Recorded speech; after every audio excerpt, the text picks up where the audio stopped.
Assalamualaikum warahmatullahi wabarakatuh. Bismillah, alhamdulillah, wassalatu wassalamu ala rasulillah, wala hawla wala quwwata illa billah, amma ba'du. Pendengar Buletin Dakwah Kafah rahimakumullah, alhamdulillah kembali hadir di tengah-tengah Anda semua. Buletin Dakwah Kafah kali ini edisi 246, 10 Dzulqa'dah 1443 Hijriah, 10 Juni 2022 Masehi. Kali ini akan mengangkat tema berebut kekuasaan di tengah rakyat yang terabaikan. Bismillahirrahmanirrahim. Pemilihan presiden Pilpres 2024 masih cukup jauh, sekitar 2 tahun lagi. Namun demikian, demi memenangkan pertarungan di Pilpres 2024, banyak pejabat dan politisi sudah mulai tampak sibuk bermanuver. Demikian juga sejumlah partai politik. Mereka melakukan konsolidasi sejak dini. Muncul misalnya Koalisi Indonesia Bersatu atau KIB. Di dalamnya tergabung Partai Golkar, PAN, dan P3. KIB dibentuk tentu untuk kepentingan Pilpres 2024. Lalu ada sejumlah nama yang muncul atau dimunculkan sebagai calon presiden. Ada Puan dan Ganjar dari PDIP. Ada Airlangga Hartarto dari Golkar. Ada Prabowo dari Gerindra. Ada AHY dari Demokrat. Ada Caimin dari PKB, ada Anies Baswedan dari non-partai. Tak ketinggalan Menteri Erick Thohir yang diduga juga berambisi menjadi presiden. Di sisi lain, banyak yang menghendaki Jokowi dari PDIP menjadi presiden 3 periode. Meski banyak ditentang berbagai kalangan, Menko Luhut dan sejumlah pihak sempat bermanuver untuk memuluskan hasrat Jokowi 3 periode ini. Tampak jelas nafsu elit politik untuk berkuasa atau mempertahankan kekuasaan begitu menggebu. Tak lagi malu-malu, terang-terangan. Tak lagi bisa disembunyikan. Seolah tak peduli lagi etika berpolitik. Semua pejabat, politisi dan parpol sibuk fokus memikirkan Pilpres 2024 yang masih jauh. Seolah tak ada satupun penguasa, pejabat, politisi dan parpol yang fokus mengurus rakyat. Padahal saat ini justru rakyat sedang banyak dirundung masalah, terutama masalah ekonomi. Meski pandemi COVID-19 telah berakhir, rakyat kebanyakan masih terpuruk secara ekonomi. Di sisi lain, pemerintah seolah tak peduli. Buktinya, menyusul kenaikan harga Pertamax yang gila-gilaan. Ada rencana pemerintah untuk menaikkan harga Pertalite. Pemerintah juga berencana menaikkan kembali tarif dasar listrik dan gas. Yang sudah pasti dan sudah berlaku, pemerintah telah menaikkan PPN menjadi 11%. Akibatnya, harga-harga barang pun otomatis naik. Belum lagi harga minyak goreng yang naik nyaris 2 kali lipat. Selama berbulan-bulan sampai saat ini, harga minyak goreng tetap mahal. Tidak mengalami penurunan sama sekali sesuai janji Presiden Jokowi. Di sisi lain, selama pandemi, jumlah kekayaan para pejabat banyak yang meningkat justru di tengah sejumlah BUMN yang bermasalah. Ada yang terlilit utang puluhan triliun, seperti PLN, Garuda, dan lain-lain. Ada yang mengalami kerugian ratusan triliun, seperti Pertamina. Pada saat yang sama, korupsi makin tak terkendali. Sekedar contoh, ada kasus korupsi Asabri, Jiwasraya, dan Bansos dengan angka puluhan triliun rupiah. Ironisnya, banyak koruptor yang tak segera ditangkap dan diadili. Kalaupun ada yang diadili dan dihukum, hukumannya ringan. Bahkan ada koruptor kakap yang kemudian dengan mudahnya dibebaskan. Demikianlah, di bawah sistem demokrasi sekuler yang mencampakkan aturan agama atau syariah Islam, sebagaimana di negeri ini, kekuasaan benar-benar telah menimbulkan fitnah. Banyak orang berlomba-lomba meraih dan atau mempertahankan kekuasaan. Segala cara digunakan, tak peduli halal dan haram. Saat berkuasa atau memegang jabatan, kekuasaan dan jabatan itu pun dijalankan tidak dengan amanah. Kekuasaan lebih banyak dijadikan alat untuk kepentingan sendiri dan golongan. Sebaliknya, kepentingan dan kemaslahatan rakyat sering diabaikan dan ditinggalkan.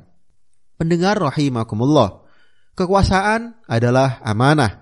Allah SWT berfirman dalam Quran surah An-Nisa ayat 58, A'udzubillahi minasyaitonirrajim. Bismillahirrahmanirrahim. Innallaha ya'murukum an tu'addul amanati ila ahliha wa idza hakamtum bainan nasi an tahkumu bil adl. Sungguh Allah menyuruh kalian memberikan amanah kepada orang yang berhak menerimanya, juga menyuruh kalian jika menetapkan hukum di antara manusia agar kalian berlaku adil.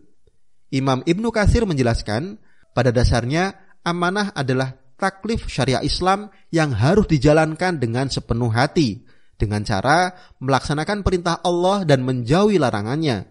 Jika ia melaksanakan taklif tersebut, maka ia akan mendapatkan pahala di sisi Allah. Sebaliknya, jika ia melanggar taklif tersebut, maka ia akan memperoleh siksa. Ibnu Katsir dalam kitab Tafsir Ibnu Katsir jilid 3 halaman 522. Terkait amanah kekuasaan, Imam At-Tabari dalam Tafsir At-Tabari menukil perkataan Ali bin Abi Thalib radhiyallahu an. Kewajiban penguasa adalah berhukum dengan hukum yang telah Allah turunkan dan menunaikan amanah. Sikap amanah seorang penguasa terlihat dari tata caranya dalam mengurusi masyarakat berdasarkan aturan-aturan Allah Subhanahu wa taala. Ia juga berusaha dengan keras untuk menghiasi dirinya dengan budi pekerti yang luhur dan sifat-sifat kepemimpinan. Penguasa amanah tidak akan membiarkan berlakunya sistem kufur, seperti sistem demokrasi yang bertentangan dengan Islam. Ia pun tidak mengeluarkan kebijakan-kebijakan yang tidak berpihak pada Islam dan kaum muslim. Pendengar rahimakumullah, kekuasaan bisa berujung penyesalan. Banyak orang berambisi terhadap kekuasaan, apalagi dalam sistem sekuler yang bersifat materialistik seperti saat ini. Padahal terkait ambisi terhadap kekuasaan, jauh-jauh hari Rasulullah Shallallahu Alaihi Wasallam telah memperingatkan umatnya agar hati-hati terhadap akibatnya. Innakum satahrisuna 'alal imarah wa satasiru nadamatan wa hasratan yaumal qiyamah. Sungguh kalian akan berambisi terhadap kepemimpinan atau kekuasaan. Sementara kepemimpinan atau kekuasaan itu akan menjadi penyesalan dan kerugian pada hari kiamat kelak. Hadis riwayat Al-Bukhari, An-Nasai dan Ahmad. Karena itulah Rasul Shallallahu Alaihi Wasallam memberikan contoh dengan tidak memberikan kekuasaan atau jabatan kepada orang yang meminta kekuasaan atau jabatan tersebut. Beliau pernah bersabda, Inna wallahi la nuwalli ala hadal amali ahadan sa'alahu wala ahadan harasu alaih. Kami demi Allah tidak akan mengangkat atas tugas ini seorang pun yang memintanya dan yang berambisi terhadapnya. Hadis riwayat Muslim. Dalam redaksi lain dinyatakan, La nasta'milu ala amalina man aradahu. Kami tidak akan mengangkat atas tugas kami orang yang menginginkannya. Hadis riwayat Al-Bukhari dan Muslim. Abu Bakar At-Tartusi dalam Sirajul Muluk menjelaskan, rahasia di balik semua ini adalah bahwa kekuasaan atau jabatan adalah amanah. Berambisi atas amanah adalah salah satu bukti dari sikap khianat.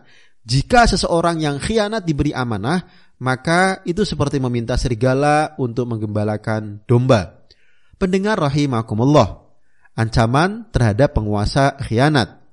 Penguasa khianat diancam oleh Rasulullah Shallallahu Alaihi Wasallam antara lain melalui sabdanya, Ma min abdin yastar'ihillahu ra'iyatan yamutu yawma yamutu wa huwa ghashun li ra'iyatihi illa haramallahu alaihil jannah.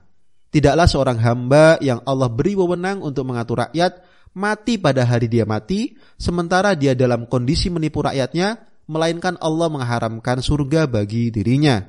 Hadis riwayat Al-Bukhari. Terkait hadis di atas, Imam An-Nawawi dalam Syarah Sahih Muslim menukil kata-kata Imam Hudail bin Iyad. Hadis ini merupakan ancaman bagi siapa saja yang diserahi Allah SWT untuk mengurus urusan kaum muslim, baik urusan agama maupun dunia. Kemudian ia berkhianat. Jika seseorang berkhianat terhadap suatu urusan yang telah diserahkan kepada dirinya, maka ia telah terjatuh pada dosa besar dan akan dijauhkan dari surga. Rasulullah Shallallahu Alaihi Wasallam pun mendoakan keburukan terhadap para penguasa khianat atau pemimpin yang tidak amanah, yang menyusahkan rakyatnya. Allahumma man waliya min amri ummati syai'an fashaqqa alaihim fashquq alaih wa man waliya min amri ummati syai'an farafaqqa bihim farfuq bih. Ya Allah, siapa saja yang mengurusi urusan umatku lantas dia membuat mereka susah, maka susahkanlah dia. Siapa saja yang mengurusi urusan umatku, lantas dia mengasihi mereka, maka kasihilah dia. Hadis riwayat Muslim. Pendengar rahimakumullah, teladan pemimpin Islam. Sejak Rasulullah SAW diutus, tidak ada sistem yang mampu melahirkan para penguasa yang amanah, agung dan luhur kecuali dalam sistem Islam. Kita mengenal Khulafaur Rasyidin yang terkenal dalam hal keadilan dan sikap amanah mereka. Mereka juga termasyhur sebagai pemimpin yang memiliki budi pekerti yang agung dan luhur serta lembut terhadap rakyat mereka. Khalifah pertama, Abu Bakar As-Siddiq misalnya, adalah sosok penguasa yang terkenal adil, amanah, sabar dan lembut. Namun beliau juga terkenal sebagai pemimpin yang tegas. Penerusnya, Khalifah Umar bin Al-Khattab juga terkenal sebagai penguasa yang adil, amanah dan tegas. Beliau tidak segan-segan merampas harta para pejabatnya yang ditengarai berasal dari jalan yang tidak benar. Bisa dilihat di Tabaqat Ibnu Sa'ad jilid 2 halaman 60, Tarikh Al-Islam jilid 2 halaman 388 dan Tahzib At-Tahzib jilid 12 halaman 267. Sebagai penguasa yang amanah, Khalifah Umar bin Khattab radhiyallahu an pun terkenal dengan kata-katanya.